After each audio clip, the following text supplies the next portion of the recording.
Hey, Ethan. I see you first. How you doing? Hi, Tiffany. Welcome in, guys. We're going to go over imperialism tonight and a little bit of LEQ review, get you guys ready to go for tomorrow. Also, don't forget, while we're waiting for some people to join, don't forget about the Lunch and Learn tomorrow. It will be during lunch, and it's about the history of horse migration. So you get extra credit for that. So please come join us. Bring your lunch. It's the one time I'll let you guys eat in the Learning Commons. So exciting. Anyways, hey, how's it going? Welcome in.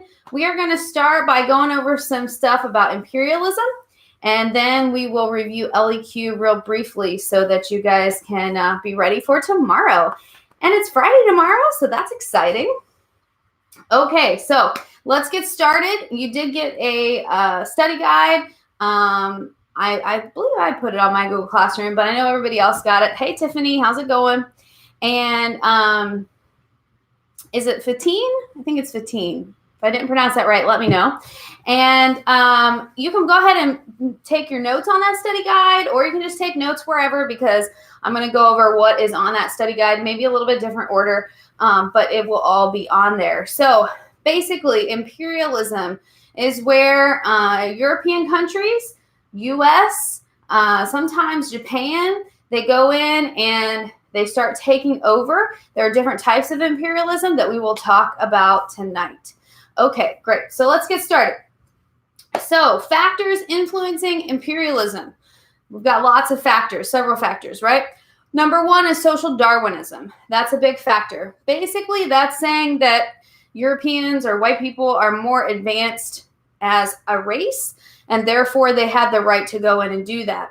Now, at the time, they were proving that through science. We know that that's not true now, but at that time, they based it on Darwinism and evolution, and they basically said that Europeans were the ones that evolved quicker. Hey, Wan Ying, welcome in. We're just getting started. You arrived just in time. All right, also, another influence to imperialism. Remember, we read the poem White Man's Burden. If you have not read that yet, make sure and read that before your LEQ tomorrow. Basically, it justifies imperialism by saying that the white man had this burden. They had to go in and help the poor people of these underdeveloped countries that couldn't help themselves. It was basically their responsibility and their calling. It was kind of another way that they justified it by saying, hey, we're going in and we're actually helping these people. Now, in actuality, most of the time, the effects are going to be negative. There are some positive effects that we'll talk about tonight, but for the most part, it's very negative effects, right? Also, spreading religion. That's a big one. That's one of the things that influenced imperialism. We have several missionaries that are going in. One of them that goes into Africa is David Livingstone. I believe he was going in and trying to help fight the illegal slave trade. So he was doing other things other than just spreading Christianity, but that was his main purpose for going in. We also have economic factors, and we'll talk about those tonight, and the demand for raw materials. That's super important as well. Now, I also know that you have LEQ tomorrow, so we'll be talking about context and LEQ at the end of this live. Right now, let's talk about some causes and effects of imperialism. What we just covered were things that influenced it. Let's go into the overall causes, all right, a little bit more. So we have nationalism. Nationalism is a little bit different than patriotism, okay? Patriotism is like the loyalty and love for your country. So it's like if you're American and you love the flag. Nationalism is taking it a step further and really identifying your complete loyalty, your complete identity and self with your country. All right. Now, remember, prior to this time frame, a lot of people thought of themselves as from whatever small town they were from, not necessarily from a nation state. And now they're going to start to look at it more that way. That's going to start to influence them a little bit more. So you're basically placing primary emphasis on your culture and your interests as opposed to the cultures of other nations. Like basically saying that your culture is supreme to others. showing the love for your country, that you are trying to be the best in the world, basically. So nationalism starts to rise during this time. And that's why European countries are basically scrambling. Remember, we talked about the scramble for Africa, where they're just like scrambling to get pieces and territories in different parts of the world. All right. They're competing for that. And not only in Africa, they'll eventually go to Asia. Eventually, the US will imperialize over in South America, as well as some in Southeast Asia. We see Australia. So, there's no place that's off limits, really. If there's natural resources, that's what countries want right now. All right. Hi, Brisa. Welcome in. We're just getting started. Okay. Social Darwinism. I mentioned that earlier. Based on science, that your culture is superior, your race is superior to others. Okay. That's another cause. And then we talked about religious motivation. Let's talk about economic motivations.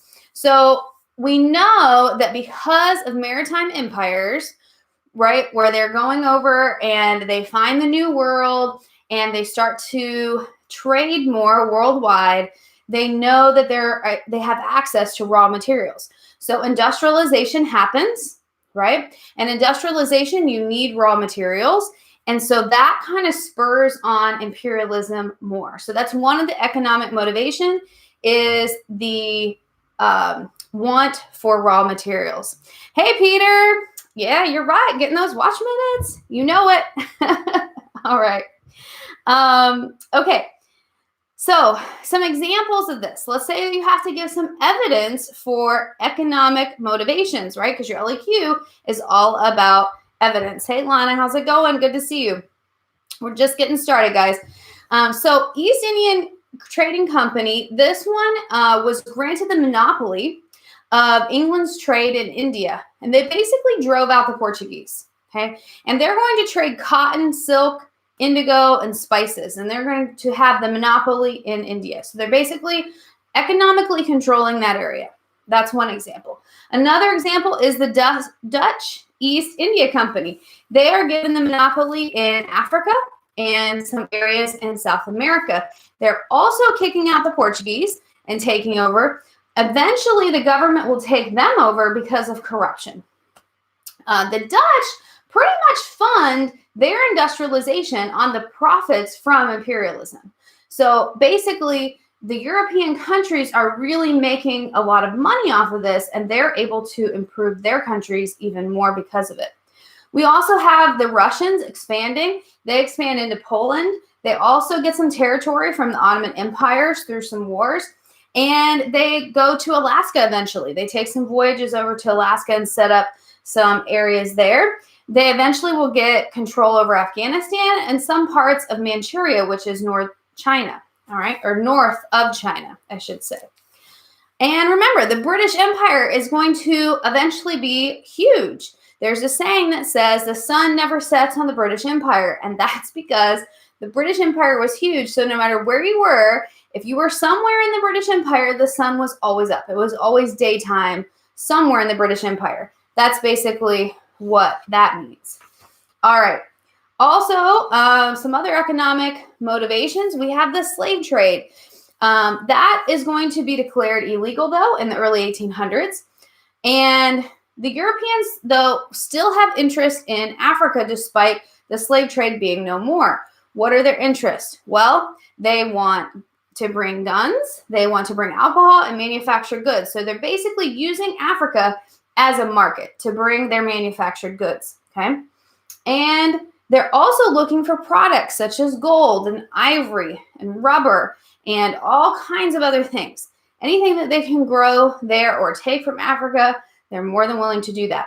Now remember, slave trade is illegal. However, they're still treating the indigenous people almost like slavery.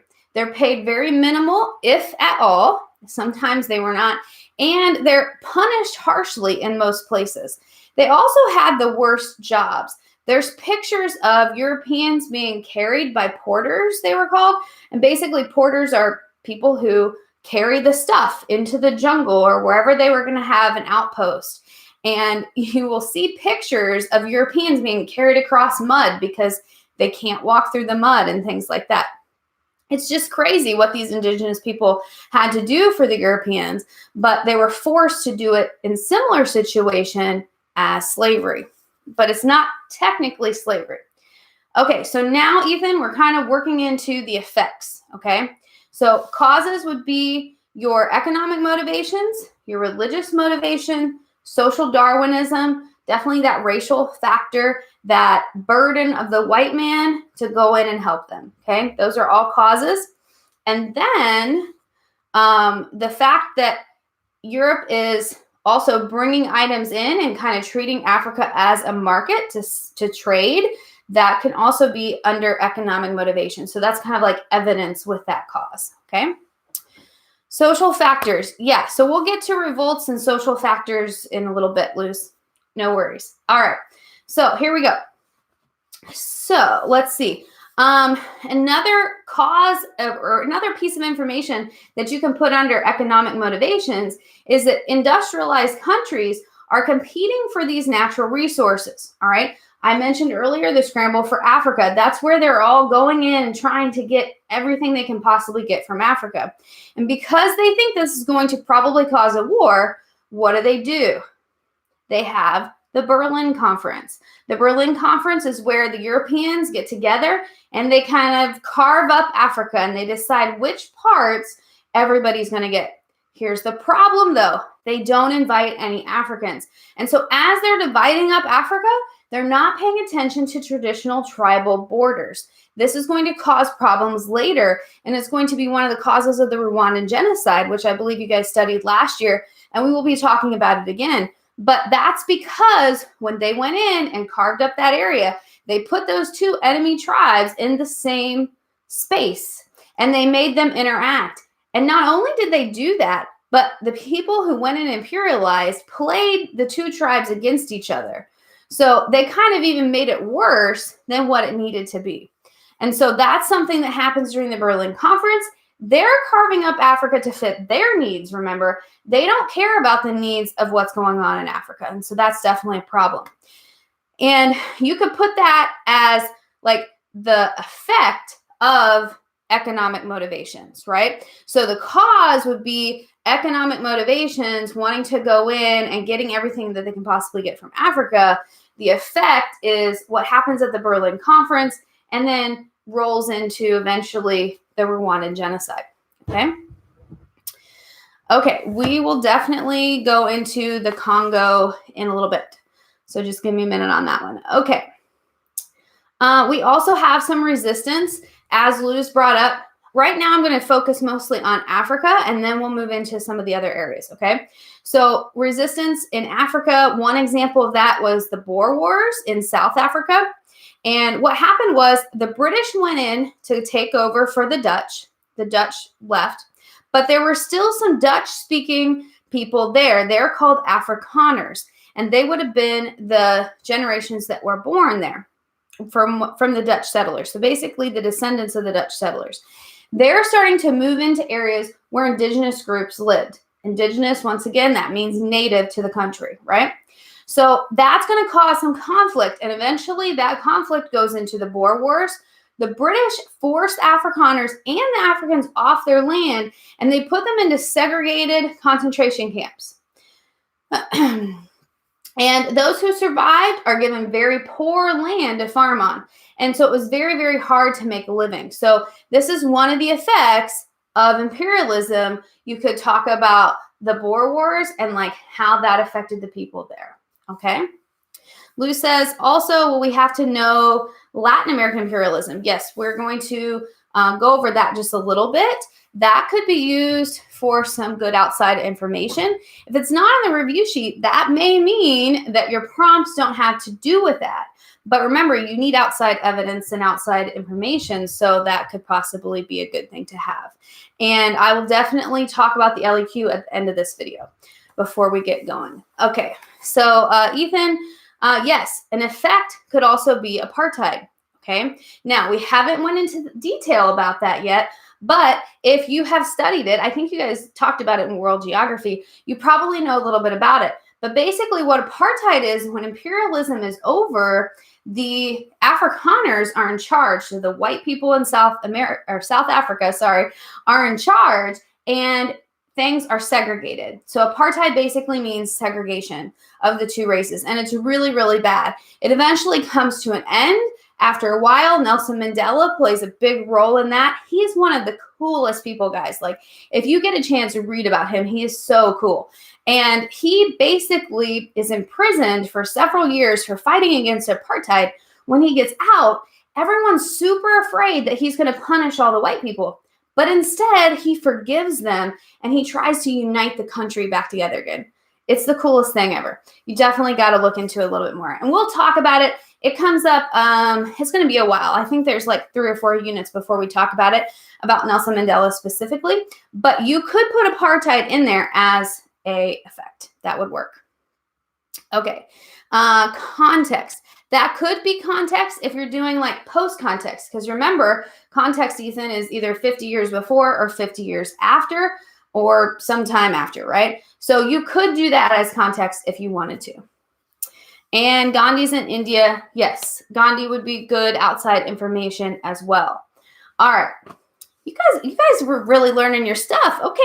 I like this. I see you. All right. So that's what the Boer Wars are about. Then we can go to Congo. Now, Congo, Belgium was in control in Congo, specifically King Leopold. King Leopold, not a very nice guy, in my opinion. He basically rules with an iron fist, and he gives permission to the people there to pretty much do whatever you have to do in order to get these resources. And so it's very violent. There are many people that are beaten or killed because they don't bring or harvest enough rubber or ivory. During that time, 8 million Congolese perished. It's crazy, crazy amount. I mean, it's just a horrible situation there. Okay, Tiffany, we will talk about contextualization at the end of this video when I review LEQ, okay? Because contextualization basically depends on what prompt you get, too. So we'll talk about all that at the end. All right, let's go on to Asia. So Asia works a little bit differently than Africa. In Asia, we have spheres of influence. And I did that for a WAP word of the day. If you are on TikTok, make sure you check out Time Machine Teacher on TikTok, because I have WAP word of the day. They're vocab words for you. And sphere of influence was one of those just last week.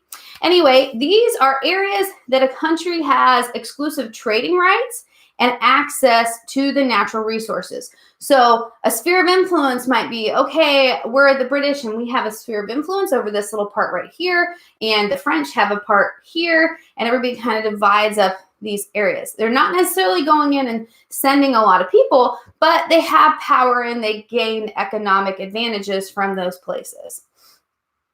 Okay, so let's talk about China. That's the first part of Asia that we're going to talk about. So we have the Qing dynasty. That's Qing. I think it's Qing. Wanying. Let me know if that's not right.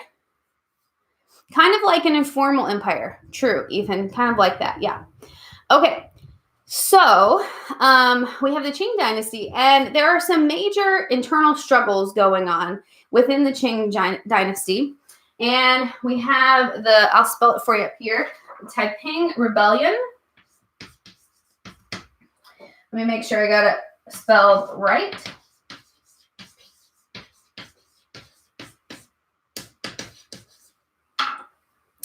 Okay, basically what's going on is that peasants, workers, miners, they are all starving. And so they end up overthrowing the Qing dynasty.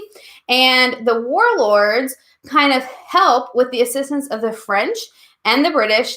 I'm sorry, I got that wrong. So the warlords and the French and the British intervene to help the Qing dynasty. So the workers, the miners, and the peasants are trying to overthrow the Qing dynasty because it's not going well. And the French, the British, and the warlords in China help intervene and keep the Qing dynasty going, okay? Okay, thank you, Wan Ying, for always keeping track of my Chinese pronunciation. I'm definitely not the best at it. I got to get better. All right, so along with this, famine happens because the Yellow River floods. So if things weren't bad enough already, they're going to be even worse now because the Yellow River floods and just wipes out the crops. And then on top of that, the bubonic plague comes back during this time frame and kills a bunch of people. By the end of all of it, 20 million people are dead. Now we know China's a very big area. There's a high population, but that's quite a lot of people, right, for this short time frame. And so we still have the Qing dynasty in control, and it's just a whole bunch of chaos going on. All right, so this is weakening the stability of the Chinese government. But then we have another rebellion. It's called the Boxer Rebellion. That's a little easier to spell. And it's named after the people that are in the rebellion. They're basically fighters. That's where the term boxer comes from, right? And it's led by them, and it's encouraged by Emperor Shiji. I think that's how you say it. That's how you spell her name. Empress, sorry, she's a woman. And she gives them permission to attack Christians and Western missionaries. She's not a big fan of foreigners. So she basically says, hey, go ahead and take them out. We don't really need them, because prior to this, they had been allowed to come in. So after the rebellion, the empress is defeated, and this definitely undermines the Qing legitimacy. With these lives, you don't get a blooper roll, but hey, there's your blooper roll. Okay, so Western powers are going to continue to come in and try to influence China, because remember, they're trying to get in as much as they can, and they're trying to undermine the power as much as possible. And eventually, they will set up some spheres of influence in China. Okay. Also, we have the Opium Wars. Remember, the Opium Wars are a pretty big deal because basically the British want to go in and trade opium, and the Chinese don't want it to happen because it's making everybody high and it's like ruining the culture of China. They go to war over it twice. The British win twice, and China ends up having to give up several ports and areas to Great Britain, as well as legalizing opium and letting them kind of come in. And so that really demoralizes and takes away a lot of their power. All right. All right, let's look at Japan. Japan is a little bit different. Japan, remember, we have Commodore Perry comes in. Let's see if I got a bigger piece of chalk here. I can't keep track of that little one. Okay, so Commodore Matthew Perry comes in, and he basically says, hey, we want to trade with you. And Japan says, no, we're not really interested. Then he comes back with more ships, a bigger fleet, and he asks again. And at that time, Japan was like, well, we saw what happened with the Opium Wars. We really don't want that to happen to us. So we're going to go ahead and have this treaty with you and allow you to come in. And then we have the Meiji Restoration. This is how you spell it. And this is basically when Japan starts to industrialize. Now, Japan does it very quickly, and they also do it very well. They're super into going to European countries and getting educated on different things of technology, different ways to modernize. They modernize their government. They modernize their education, everything along the same lines as the Western style of things. All right, Lady Nadia says, during all the rebellions, wars, and famine, do the people of China try to come to the United States? That will happen in the 1800s. We'll talk about the Chinese Exclusion Act a little bit later. What would probably be a good idea for you guys to do is to just sit down and put all of this on a timeline so that you have it like all timed out and you can see what's going on. I didn't do that tonight. I should have. Let's see. Fatine says, British got the power with the Nanjing Treaty that gave the British Hong Kong to trade opium. Yep, that's true. And then Ethan says, is the Meiji Restoration within the period or is it context? Okay, so Ethan, right now, basically, I'm just giving you information, okay? Just information about how imperialism happens, causes and effects, okay? Context is going to be based on whatever your prompt is. So let's say your prompt is, what are the effects of imperialism? then you would talk about how imperialism even starts, right? That would be your context. So you have to kind of wait and base your context on whatever your prompt is. That's why it's important to know all the events that are going on during this time frame so that it's easier to write that context. But I'll go into context a little bit more specifically at the end of this video before we get off. Hi, Damien. How you doing? Ethan says, no, but when did the Meiji Restoration happen? Oh, that's what you're asking? You want a year? I did not write that down. Will you look that up for me and let us know? I'll be some extra credit for you there, Ethan, because I do not have the year memorized. I think it was in the 1800s, but let's see. Check it out for me and let me know. Okay, so Meiji, I cannot talk tonight. Oh my goodness. Meiji Restoration started, and after they, good. Thomas says 1868. Okay, fact check that. Make sure it's right. But hopefully he's right. Yes, 1868. Sweet. All right, Rami's here too. Sweet. Awesome. 1868, Ethan. There you go. So once again, might be a good idea tonight, after we're done with this live, you can take all the information that I've given you and just make a real quick timeline so that you can put everything in order. It does. It asks for effects and causes, Henry. But here's the thing. You don't exactly know what the prompt is going to be. As a matter of fact, I didn't even look at the prompts because I didn't want to give you guys, or I didn't want to like lead you into knowing the prompts, right? So what I did was I basically just looked at your review guide, and I'm giving you information that needs to be on that review guide. So if you have this information, you should be able to do any of the prompts that you get tomorrow, because there will be several. They're not going to be the same throughout the class. All right, Wan Ying says, quick question. The extra credit is tomorrow during lunch. I have to go to HOSA. You can come. Well, what time do you have to go to HOSA, Wan Ying? Let me know. Okay, let's get back to Japan. So Japan industrializes, and then they also want to start getting a piece of the pie as far as imperialism go. They're looking to gain territory because remember, Japan is an island. So they're kind of restricted on what territory they have. Okay. So they need natural resources, once again, because their island is limited. So they start what's called the Colonization Society.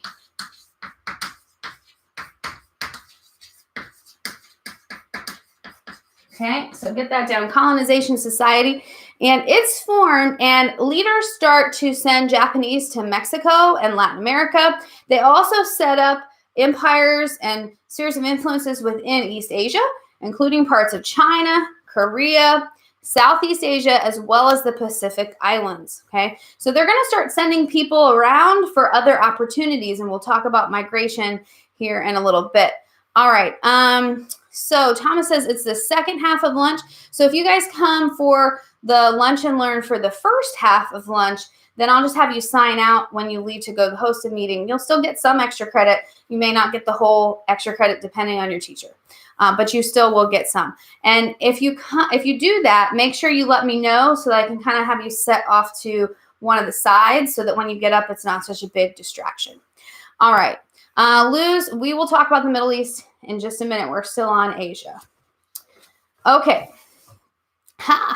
You're just in time because the Middle East is next. So Middle East would be Ottoman Empire area. Remember, we still have the Ottoman Empire as an empire. However, it's going to start losing some places in the 1800s because of nationalism. Remember, we talked about how the Ottoman Empire is huge, and people start to think of themselves as, hey, we all speak the same language. We're all the same culture. Why are we not a nation state in and of ourselves? And so that will eventually happen. And one of the places that they lose first is Serbia. Then they also lose Greece. And that's all during the late 1800s. They try to start to reform as well in order to gain more European support. All right. So that's kind of what's going on with the Ottoman Empire. All right, and then we have the U.S.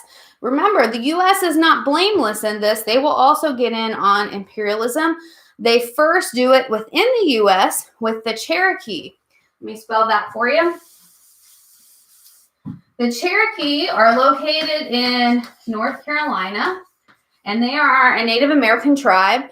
They tried to assimilate. There's another word for you that you need to know. Assimilate means basically you're becoming the same. All right, so you're trying to assimilate to someone's culture.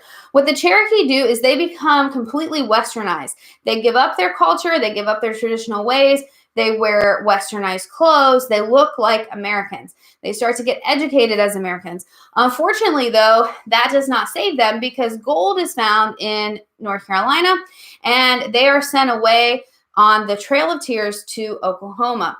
Now, I don't know if any of you have ever been to North Carolina, but it's beautiful. And I don't know if you've ever been to Oklahoma, but where they were sent in Oklahoma was basically land that nobody else wanted because it wasn't very good farmland. So it was a very devastating thing for them. And basically the army showed up, knocked on their door, and kicked them out the same day. So not a bright spot of our history by any means. We also have during this time frame the Monroe Doctrine. And the Monroe Doctrine, named after President Monroe, basically said, hey, Europe, stay out of our way. We're going to imperialize over here on our side of the hemisphere. You guys can stay over there and imperialize. This is our area, so just stay out of it. That's basically what they were saying there. Okay, Swan Master, thank you. I do like my chalkboard. Ethan, what do you say? Let's see. So in some areas, nationalism was grouping of small regions, while in others, it was a countrywide. Okay, well, here's the thing. In the Ottoman Empire, it was an empire, right? They're not countries yet. So basically, the Serbs got together and they were like, hey, we should be our own nation state. We should be our own entity and have independence. And so eventually, it's basically a region that's coming together to form a nation. Okay. Fatine says where the Cherokees are actually from. They're actually from North Carolina. That's where they were living. Fatine says which region, and Wanying says Indian Removal Act. Yes, so the Indian Removal Act was the act that actually displaced them. Basically, that was the government saying, you have to go, and they displaced them on the Trail of Tears. Okay, Fatine, I'm not sure exactly what you mean by which region. It would have been North Carolina. Okay.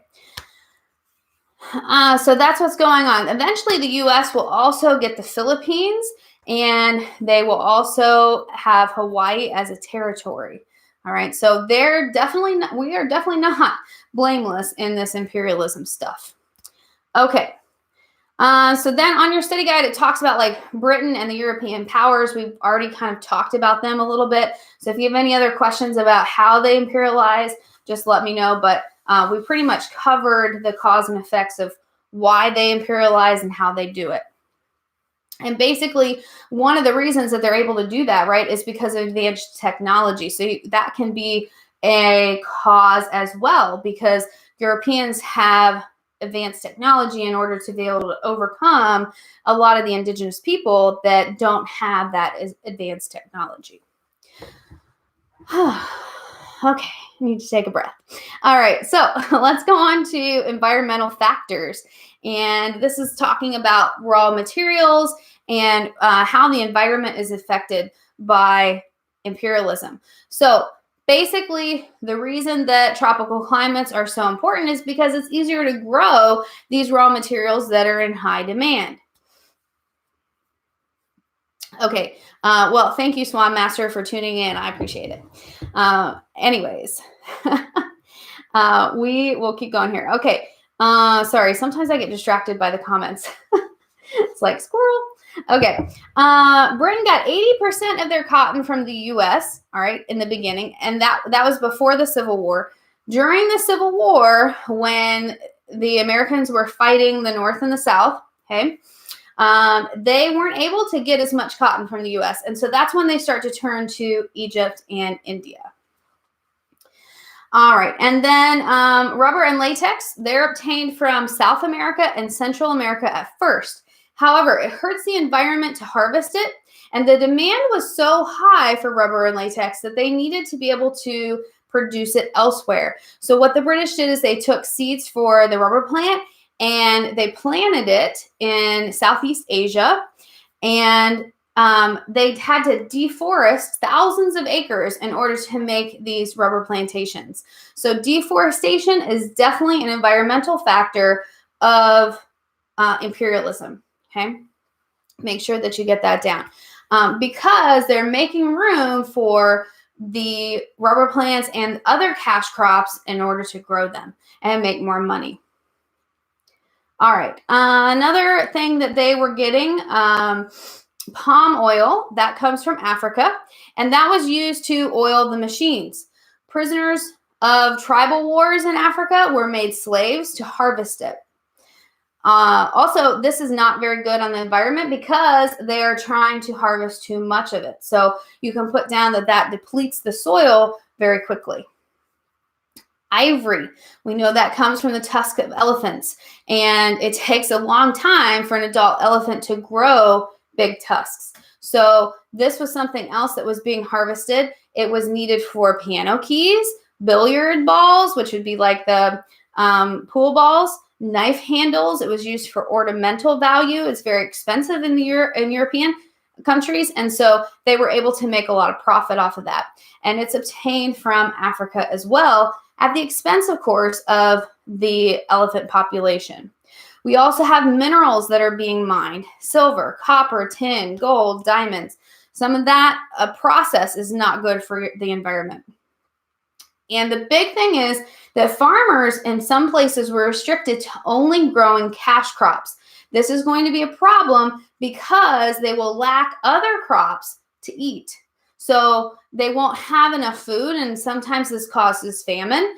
Also, cotton and some of the other cash crops really depletes the soil of the nutrients, and that's going to be a problem as well. So certain colonies are unable to grow certain crops, even to this day, like certain former colonies, that's what I meant, are unable to grow and diversify because their soil was so depleted during imperialism. Did they kill the elephants when they got the ivory? Yes, they did. Because for the most part, the way that they removed the ivory, I think, killed the elephant. Yes, that's true. Okay. Yeah, not very good. And you can see piles of ivory that were sent during the imperialism times over to Europe. I mean, there's pictured evidence of what was going on, and it's definitely not good. Definitely terrible. And you know what happened in the Congo? Have you guys read the Ghost King? I think it's called King Leopold's Ghost. We didn't get a chance to read it yet in my class, but there's an excerpt that I read with the kiddos every year, and it's just crazy, like what they would do to the indigenous people. I mean, it was worse in some cases than actual slavery, because it was like brutally tormenting them and beating them and making them suffer. It's horrible. And in many ways, you know, even though slavery wasn't legal, it was still slavery. And so imperialism definitely affected the indigenous people in a negative way. If you have an LEQ about the causes and effects of imperialism, that's a good effect to write about because you have a lot of information about that. Okay, so Lady Nadia says, I have a quick question.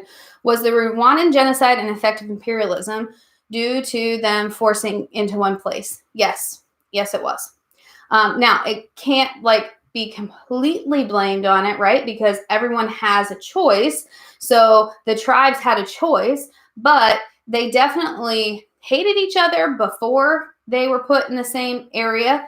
And then after the imperialistic powers were there, they kind of played the tribes against each other, because one tribe had skinnier noses and thinner lips, and the other one had wider noses and bigger lips. And the imperialistic powers discriminated against the Hutu, and the Tutsis were given better positions. And so because of that, when the imperialistic powers left, the Hutus were upset, and they got into some power, and then they were able to start the genocide. So it's definitely not a good situation due to imperialism. And we'll talk about the genocide more coming up. Should we know about the guy that created the diamond company with his brother? Oh, are you talking about Cecil Rhodes? Is that who you're talking about? I mean, that's good outside information. Henry, listen, you should know it all, right? I mean, you can never know too much. Definitely, you can never know too much. Okay. Let's go on. Yes, Cecil Rhodes. I think that's who he's talking about, Tiffany. Yeah, definitely Cecil Rhodes would be good outside information. Might even be able to put him in to prove one of the points you're arguing. It just depends on the prompt that you're writing about. Okay. Let's go with economic factors of imperialism. That's what we're going to talk about right now. Okay, so we have 3 types of imperialism. The first type is state-run colony. Okay, I'm going to get back to this. Okay, so state-run colony.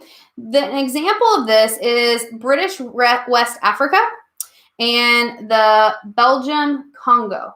Okay, these are 2 examples. This is where Western institutions replace cultural ones. All right. They also will claim to help the natives. And usually the effects are exploiting the natives for labor. So negative effect on the natives, loss of native culture, and imperialist countries will rule there. So they kind of come in and they completely run the colony. All right. Hence the state-run colony. That's one economic form of imperialism. Another one is settler colony. A settler colony, here's some examples: British South Africa and French Algeria. They focus on control and use of the land, right? That's what they're focusing on. Settlers move in, remove native people. Usually the natives lose their culture as well as their land. And sometimes this leads to genocide. Sometimes it leads to war. Diseases spread. There's a forced conversion to Western ideas and ideologies. They exploit natives for labor, and natives are usually forced into poverty. So both of those, not good effects on the natives. Then the third one, we have economic domination. This is an example of British in China, the French in China, the U.S. and Latin America. All right. This is basically just controlling the natural resources, usually exploiting them, paying a low wage for laborers. The local government stays, but it has very little power. So it's not completely kicked out by the imperialistic power coming in, but they don't really have a lot of power.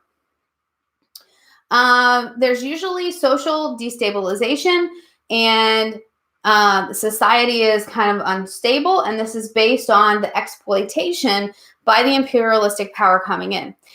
Most of the time, they're growing cash crops, and so there's very little agricultural diversity and environmental damage. Okay. Thank you, Peter. I appreciate you moderating for me. All right. So let's talk about some examples and some things that happens during economic domination. I cannot speak tonight. It's crazy. All right. So we talked about Opium Wars a little bit earlier. They're fought over Britain basically wanting economic control of China and China not wanting to let them have it. But after the wars, they have to open up the ports. They have to allow Christian missionaries to come in, and they also legalize opium. That's when the sphere of influence is set up, and China is kind of opened up. Now, at that time, Japan, France, Germany, and Russia also come in and get a little piece of the pie. And there is a political cartoon that you may have looked at in class that has the Japanese guy kind of standing up with his hands like this, and all the other powers are kind of carving up China and getting a piece of the pie. Not the Japanese guy, the Chinese guy is standing up like this. He's trying to stop it, and the Japanese guy is down at the table trying to get a piece of the pie as well. Okay, so check out that political cartoon. That kind of tells you a little bit about what was going on during this time frame. It also makes the Chinese and the Japanese look almost not human. And that was a propaganda ploy, right? They're trying to make them look bad. They're trying to make them look like a lesser race. And that was on purpose. Definitely that was on purpose. All right. Henry says the Opium Wars after the Boxer Rebellion. I think they were before the Boxer Rebellion. I have to check the timeline on that. I did not write down the date, but I'm pretty sure they were before. Okay. So that's China. Let's go over the U.S. So the U.S. goes into Latin America. We talked about the Monroe Doctrine, and we talked about basically them saying, hey, Europeans, stay out of here. This is our area. The U.S. basically goes into Latin America, and they're going to invest money to build railroads and infrastructure, and they're also going to help with banking in Latin America. One of the words that you need to know for some evidence is banana republics. This was also a TikTok word of the day. If you're on TikTok or my Instagram, I also post them on Instagram. So Banana Republic, not the store. Banana Republics are basically the United Fruit Company goes in, and it's an American corporation. They ally with landowners, and they're basically trying to pressure the government to give them favorable conditions in order to make the most profits that they possibly can when exporting, specifically bananas. So let's see, Henry, the Boxer Rebellion. Well, the Boxer Rebellion was basically to get rid of foreigners and to try to kick them out. So kind of, not really to break the treaty, but kind of to like just, not really annoy them, but like get the foreigners out basically, because they didn't want the foreigners there anymore. Thomas says, didn't the guy end up having his own personal railroad and port? Are we talking about Cecil Rhodes? Is that what you're talking about? Because yes, if that's who you're talking about, I'm pretty sure he did. Okay. So everybody understands banana republics, right? Basically, it's a way to make the most money off of exporting that they can. Okay. Yes, Thomas. Good. All right. Well, I'm glad that you guys could follow this conversation. Okay, let's go on to social factors of imperialism. Basically, definitely loss of indigenous cultures. Remember, indigenous is native. It means the same thing. And we definitely lose a lot of that during imperialism, because when the imperialistic powers go in, they want people to be like them and to be more Western, right? Not to have their culture that's backward. And so they definitely lose some of that culture. There's also some resistance to imperialism. So we talked about in the Ottoman Empire, ethnic nationalism kind of comes up, and that's how Serbia and Greece will eventually win their independence. We also have the Sepoy Rebellion. That happens in India. This is how you spell it. And these guys were soldiers, and some were Hindu and some were Muslim. Now we know in the Hindu religion, the cow is sacred, and in the Muslim religion, they do not eat pork. Well, the problem was that the cartridges that the gunpowder came in, like let's say this was a cartridge, it was greased with cow and pig fat. And you had to like rip off the end with your mouth in order to open it and pour it into your gun and load your gun. Well, that's a problem, because if you believe that cows and pigs are sacred, and well, Muslims don't believe pigs are sacred, but they can't have them, right? They can't eat them. So if you believe that, that's going to be a problem, because that grease, that fat will go into your mouth. Okay. And so this basically made them think that, hey, our religion is not being respected. And so they rebelled against the British for this reason. Unfortunately, the British crushed the rebellion, but the positive thing is that it was kind of the beginning of Indian nationalism and looking at India as potentially a place that could be independent and be their own nation. Okay, Ethan says, would native culture be syncretized or assimilated? Probably not syncretized, because syncretized would be like mixing the two things and making something new. Probably more assimilated, because they want them to become more Western. And so they're most of the time it's a forced assimilation. Like, we're going to force you to become Christians. We're going to force you to wear these clothes. Now, there is some, as Rami stated when he said both, there probably is some who will hold on to some of their native beliefs and kind of do it undercover. So maybe like the mixing of the religions would happen at that point. Okay. So probably, Rami, a little bit of both. But definitely it's mostly assimilated and it's mostly forced. Okay. You guys are asking some good questions tonight. I like it. Okay. Let's see. We got South Africa. So in South Africa, we have this people group that rebelled.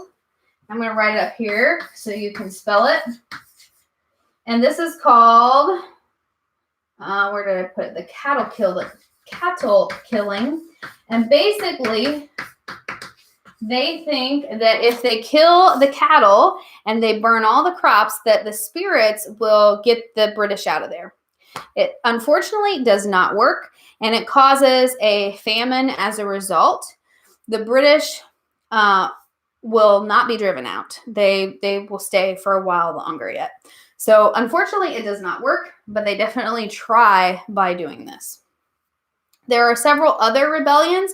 This is in, I think, chapter 6.4 of the New AMSCO book, and you can also find it in your online textbook as well. These are just some of the really important ones that I wanted to focus on tonight. Okay. Ideologies of imperialism. So we already talked a little bit about ideologies of imperialism. We also have, let's see, Henry says, why did the British try to control the Xhosa? Because they were basically trying to take over their land, right? The British are coming in to take the land and to take that area. And so the Xhosa are indigenous people, and they're kind of like pushing them off of that land. Okay. All right. Blend fix. There's no need to say these things. No need. Okay. Let's go on. So ideologies, we already kind of touched on those a little bit. We talked about social Darwinism. We talked about white man's burden. Basically, their responsibility to go in and help those that were more unfortunate.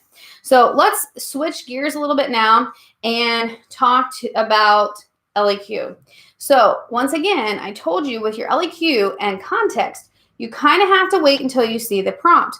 Because remember, context is what leads up to the prompt or what happens after the prompt.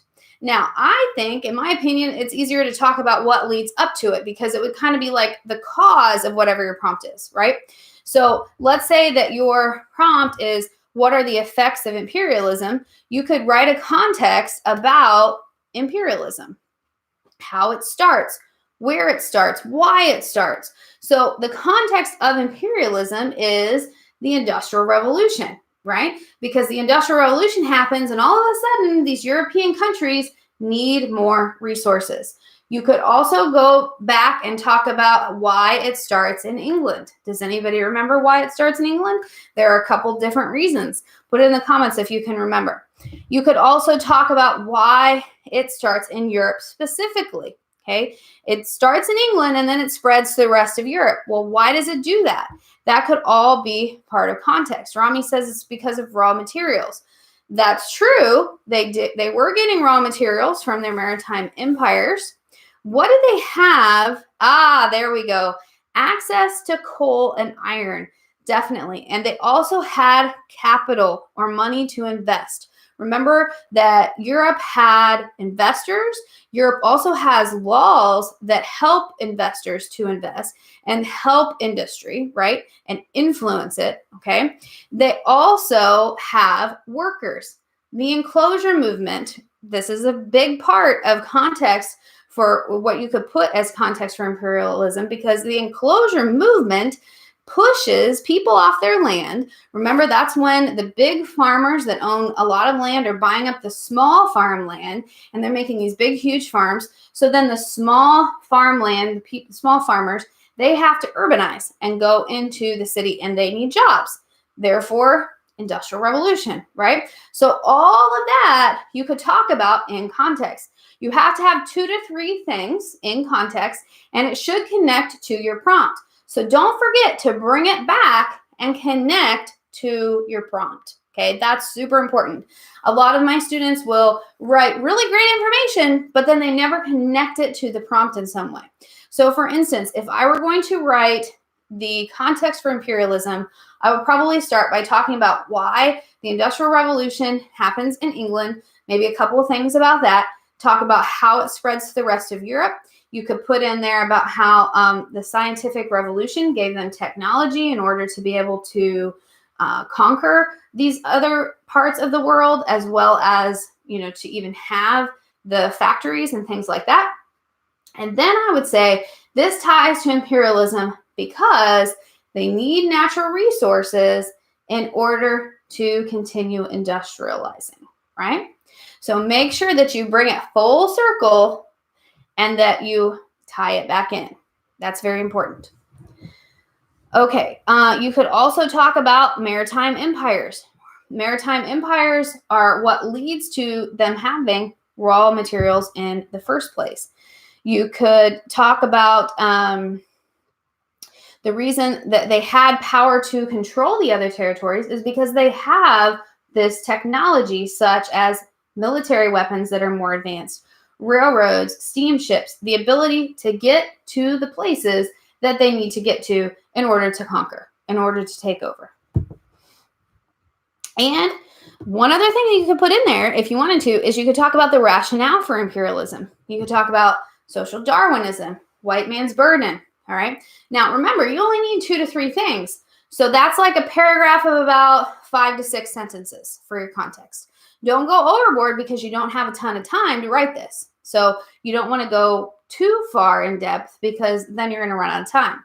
Now, here's the thing, though. If your prompt asks you for causes and effects of imperialism, you can't talk about Industrial Revolution in your context as well as making it a paragraph, right? You cannot double dip. So you have to think of something else. Let's say you do Industrial Revolution in your context, then you would have to maybe talk about like social Darwinism as a cause for your paragraphs. Everybody understand that? Social Darwinism can be a cause or it can be an effect. Ethan, you're right. So it can be either one, but it depends on your prompt, which one you might want to use it for. If your prompt doesn't ask you for causes, then you could put it in your context. If it does ask you for causes, then you have to be really careful so that you're not double dipping. Okay? All right. Let me know if you have further questions about that. Okay, let's see what Henry says. Henry says, so if it just asks for effects, we don't put causes in the claims. Okay. It gets kind of tricky because remember that unicorn point that's at the very end of your rubric? That one says that if you write both causes and effects, that you can get that point. So if it just asks for effects, what I would do, I would write 3 effects so that you've got an extra one in there just in case. And if I have time, I would throw in a cause. But once again, it cannot be the same cause that you put in the context. And context doesn't have to be cause. Context can be anything that's going on during this time frame. So if you want to talk about like how, if you want to talk about how Britain and Europe are industrializing and then that spreads to the rest of the world and talk about how other places industrialize and how that leads to your imperialism, that could work too. You just have to make sure that you're not trying to double dip, okay? So Rami says, you put cause and effect if you want the complexity point. Yep, Rami, you're right. Ethan says, do you need to get all other points in order to get the unicorn point? That's a good question. I don't think you need to get all the other points, but you would probably get the support point. You would probably get the thesis point in order to get that unicorn point. And it will definitely help. I'm pretty sure that the way they judge the unicorn point is if you have a well-written essay. So you're probably going to get most of the other points, I would say. Probably. Okay. That's a tricky one though. That point is super tricky. Okay, so we have context. Now for your thesis, remember for your thesis, here is the general rule of thumb.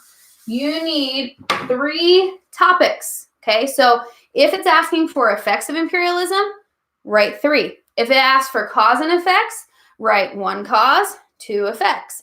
If it asks for change in continuity, 1 change, 2 continuities, or vice versa, 2 changes and 1 continuity. But whatever you have, you're going to put them in your thesis. All right, so you could say the causes and effects of imperialism are blank, blank, and blank. Okay, or the cause of imperialism is blank, and the effects are blank and blank. Okay, make sure you list them in your thesis. So let's say we're doing effects, just for an example. We'll do the negative effect on natives. What's another effect you want to talk about? Negative effect. Anybody got one? How about a negative effect on the environment?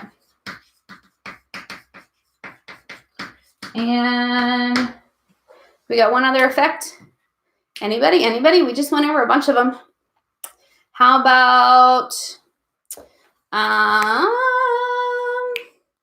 just trying to think of one. What's another one that we could talk about? We could talk about, okay, yeah, good, rebellions.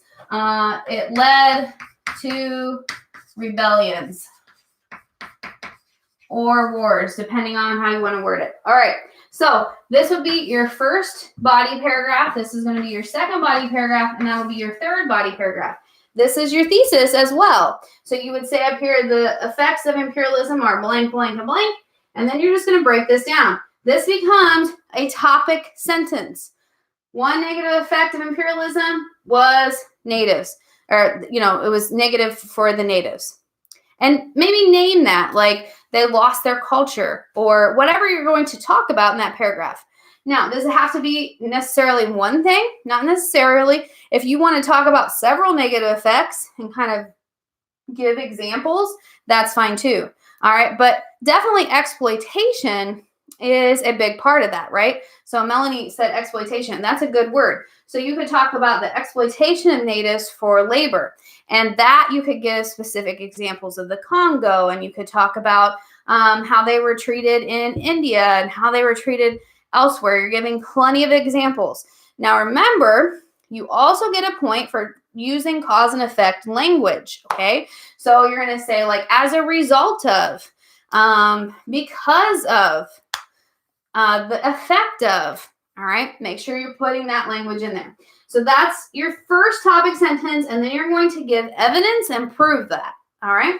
This would be your second topic sentence, negative effect on the environment.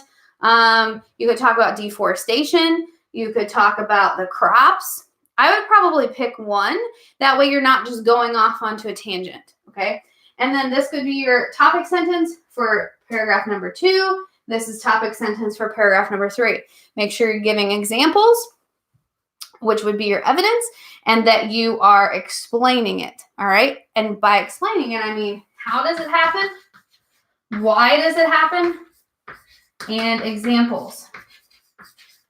If you can say when and who can be a part of your examples. You can also have vocab words over here. Next year, if you take APUSH, they're going to call it pipettes, and there's an acronym for that. I'm not exactly sure what that stands for, but you could look it up online if you wanted. But basically, how, why, when, who, where, vocab words, any evidence that you can throw out there. All right, that's what needs to go in those paragraphs. Those paragraphs should probably be about 5 to 6 sentences. If you can write more in the time frame, then great. Then, last but not least, you need some outside evidence. Anything that I went over tonight could count as outside evidence, or not outside evidence. They call it something different on the LEQ. Extra evidence. I think that's how they say it. Maybe I can't remember now. But basically, an extra piece of evidence that would. No, wait a minute. Do you guys need that LEQ? I think I'm thinking of DBQ. I'm trying to find my rubric. let's see, cause and effects. That's not the rubric. Oh, sorry. Okay. Somebody look up a LEQ rubric for me and tell me what the additional historical evidence. Are we sure that's on the LEQ though? I think that's on a DBQ. I think you're right though. Now, complex understanding is a different one. Let's see here. Let me look it up real quick. I'm sorry, guys. I am just drawing a blank right now. LEQ rubric. Okay, I'm thinking of the DBQ rubric. So you don't have to have the outside evidence. Your outside evidence would actually go in your argument. Okay, so let me just be clear here. You need your context, you need your thesis, and then you need your body paragraphs, which would be where your evidence would be. All right, and then you need the cause and effect language, or you need change in continuity, or you need similarity and differences language, depending on what your prompt is. Okay, and then that last unicorn point, that's just for a very well written essay, as well as like if it just asks for causes, then you write cause and effect. If it just asks for similarities, then you write similarities and differences.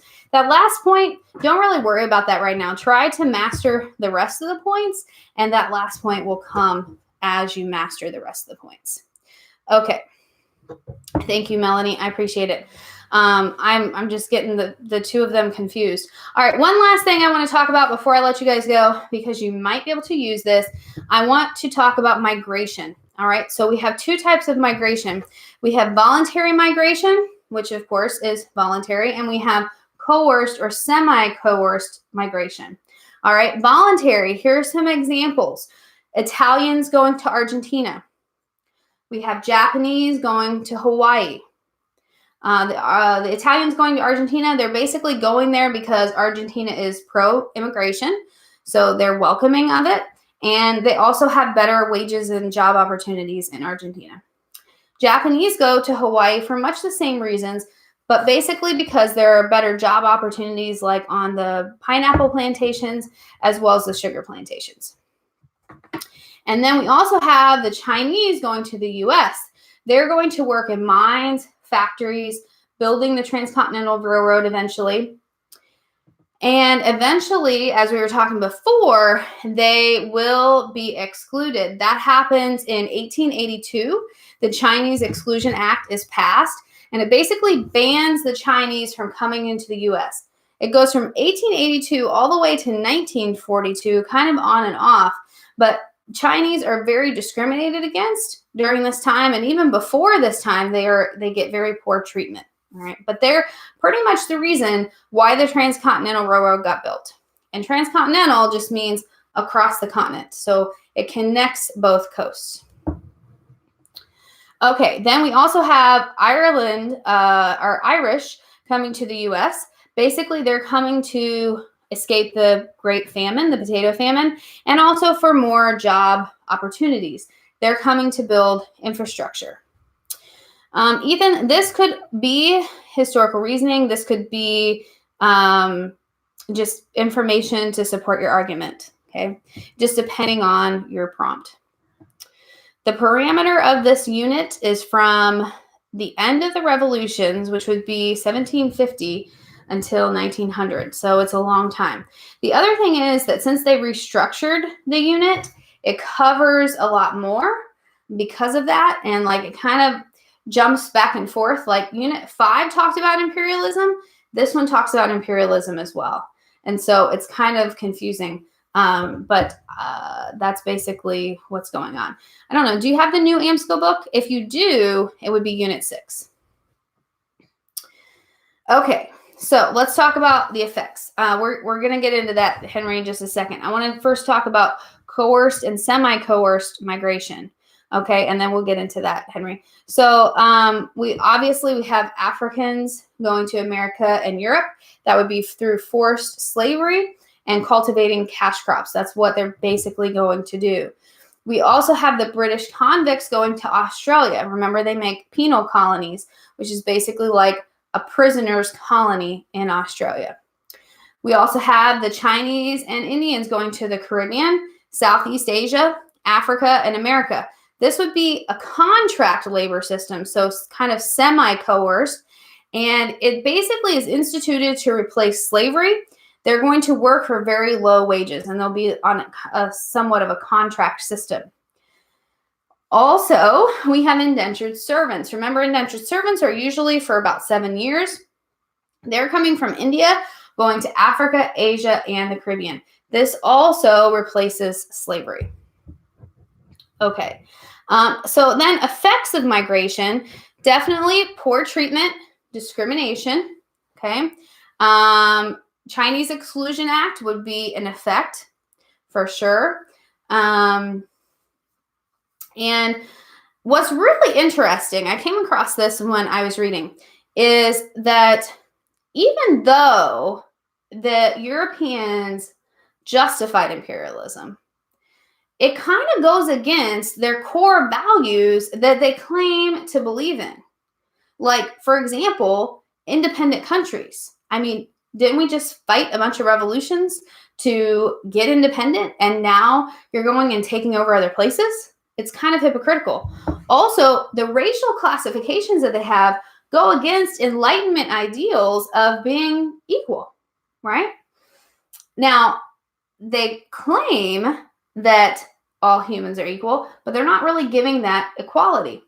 And they're also seldom encouraging the progress within the colonies that they want back home in their home countries as far as modernization goes. So they're not really like looking to modernize the colonies as much as what they're modernizing back home. Their home countries are more important, right? So they're putting them first.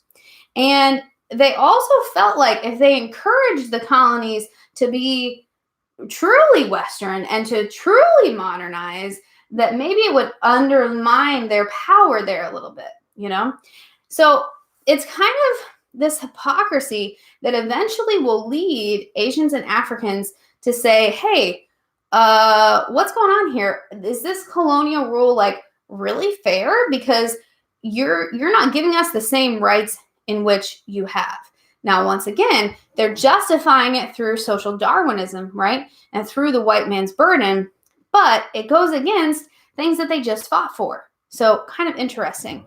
So Ethan says, since some migration happens in the perimeter and some outside, is there some examples which we cannot use? What do you mean in the perimeter? I'm not sure what you're saying. And then Henry says, that's why the Philippines expected freedom. Yes, exactly, Henry. So that's why the colonies are going to be like, hey, wait a minute, you're being hypocrites and we want our freedom, we want our independence. So you're right. All of that eventually undermines this whole system because basically they want progress at home, but they want these places that they're imperializing to be stuck back in time, kind of. Okay, Ethan, let me know what you're talking about there. I'm not really sure. Okay, and then we also have changes. One of the big changes that happens is that colonial rule does help integrate African and Asian economies more into a global network. Now, before colonial rule, they were already starting to kind of branch out and trade with other places, but this is going to make globalization even more. Remember, we talked about the silver trade and how the silver trade was kind of that first time that the whole globe was working on trading together. So that's true. But this imperialism spurs that on even more. All right, Ethan says, within 1750 to 1900 timeframe, can we use those as an effect? Yes, so that also depends on your prompt because your prompt will usually give you a time frame. So if the prompt says between 1750 and 1900, yeah, then you can use anything within that span. If it's before or after that, you could use it for context. All right, so real quick, let me know if you have any last minute questions. Man, we've been going at this for a long time. I appreciate you guys sticking with me. Let me know if you got any last minute questions, and I will answer those real quick before we hop off of here. Once again, for your LEQ, just remember context 50 years before. That's usually the easiest thing to do. You need 2 to 3 things that happen and connect it to your prompt. I can't stress that enough. You have to make sure and connect it to your prompt. I've read some good context that don't connect at all and they don't count as a point. Okay. Then your thesis, make sure you have all 3 things that you're going to talk about. If you want to be a little bit more specific than what I had in these examples, that's fine. Just don't make it so specific that you can't explain it. Because remember, you have to be able to explain it and give evidence. Then in your explaining part, how, why, when, who, vocab words, examples, any details that you can give to show that you know what you're talking about and that you can prove these things, okay? Don't forget to put your topic sentence in your paragraph. That way you remember what you're trying to prove and whoever is reading it knows what you're trying to prove. And then last but not least, use that historical language, okay? Make sure if you're talking about cause and effect that you use that in your language. If you're talking about changes, show change. Change is always what it's like before and what it's like after. That shows change, okay? Don't forget that part, because if you don't say before, then you haven't showed change. And then continuity is something that stays the same, right? And then you also, if you want to, you can try for that unicorn point and see how it goes. All right. So let's see. We got Henry says, so the LEQ is only going to be about imperialism. Also, what are some similarities and differences between imperialism and colonization? Okay.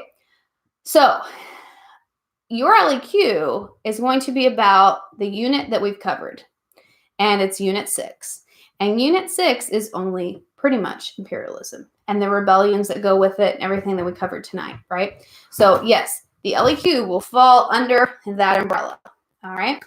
And similarities and differences between imperialism and colonization, they're basically kind of the same. You're not going to have a prompt that's like that, because imperialism is like going in and kind of like not colonizing.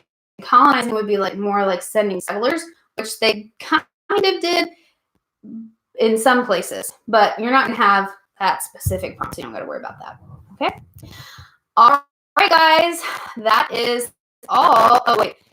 Can you briefly go over a couple causes? Lana, are you kidding me? What are causes at the beginning? Come on, Lana. Causes. Somebody shoot some out there for Lana. She needs some help here. Phone a friend. Let me find my causes. Causes. Nationalism. Okay, big one. Basically, the love of your country. Social Darwinism. And that's your race is superior based on science. Religious motivation, spreading Christianity and saving people's souls. And then, of course, we have economic motivations. If you want more details about those, you can rewind, give me some more watch minutes, and go to the front. I know, Lana. I know you're going to get it, girl. You're going to get it. You know what you guys should do? Take these notes now and study them. Make some flashcards. You got, let's see, you got about an hour or two before you need to go to bed, right? So make some flashcards, and then tomorrow on the ride to school and every chance that you get before you take the LEQ, look over those flashcards. That's how I used to study. It's the only way I can study, actually. It really helps me. If you need some flashcards, I've got some in the Learning Commons. You can grab them in the morning, and you could also make them in the morning real quick, okay? Lana, you got me first period, so you better make those flashcards tonight, lady. Okay, you're so welcome, guys. Thank you so much for tuning in. Don't forget Lunch and Learn tomorrow in the Learning Commons, and smash that thumbs up button if you haven't done so already. I appreciate it. Also, don't forget, if you're on TikTok or Instagram, follow me at Time Machine Teacher for the WAP word of the day. I do it on a daily basis. Super fun. And you might even be able to get some extra credit if you do those words. You can ask your teacher if they'll give you some extra credit for that, because it's all of our vocab words. All right, guys, I'm going to head off of here, study these notes. You guys are going to rock it tomorrow. Just make sure that you follow this formula. Make sure you have that stuff in your thesis, and let me know how it goes. Everyone have a great night. You're so welcome. Thank you for tuning in. I really appreciate it, and I'm glad it was helpful. I'll talk to you all later. Oh, thank you, Henry. I appreciate that. I'm glad it's helpful for you. All right. Have a great night. Study those notes, and I'll see you tomorrow.